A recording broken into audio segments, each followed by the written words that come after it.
పశ్చిమాసియాలో యుద్ధం వల్ల దేశ ప్రజలపై పడే ప్రభావాన్ని తగ్గించడానికి సర్వశక్తులు ఒడ్డాలని ప్రధాని నరేంద్ర మోదీ పిలుపునిచ్చారు. తప్పుడు సమాచారం లేదా పుకార్లు వ్యాపించకుండా ఎప్పటికప్పుడు ప్రామాణికమైన సమాచారాన్ని ప్రజలకు అందించే వ్యవస్థ ఉండాలని ఆయన స్పష్టం చేశారు. ప్రధాని మోదీ అధ్యక్షతన జరిగిన భద్రతా వ్యవహారాల కేబినెట్ కమిటీ సమావేశంలో సామాన్యులకు నిత్యావసరాల లభ్యతపై సమీక్షించారు.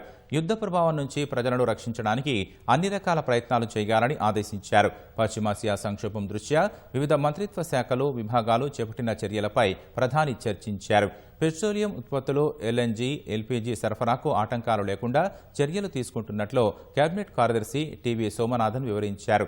కొత్త దేశాల నుంచి ఎల్పీజీ దిగుమతి చేసుకుంటున్నట్లు వెల్లడించారు. దేశీయ వినియోగదారుల కోసం ఎల్పీజీ ధరలు పెంచలేదని, నల్లబజారుకు తరలికుండా నిఘా పెట్టినట్లు తెలిపారు. నెల రోజులుగా నిత్యావసర వస్తువుల ధరలు స్థిరంగా ఉన్నాయని పేర్కొన్నారు. ఖరీఫ్, రబీ సీజన్ల కోసం ఎరువుల లభ్యతపైన ప్రధాని సమీక్షించారు. యూరియా ఉత్పత్తి పెంచడం, విదేశాల నుంచి డీఏపీ సరఫరాకు చర్యలు చేపడుతున్నట్లు అధికారులు తెలిపారు. వేసవిలో విద్యుత్ కొరత లేకుండా థర్మల్ స్టేషన్ల వద్ద బొగ్గు నిల్వలు పెంచాలని, గ్యాస్ ఆధారిత విద్యుత్ ప్లాంట్లకు మద్దతు ఇవ్వాలని నిర్ణయించారు.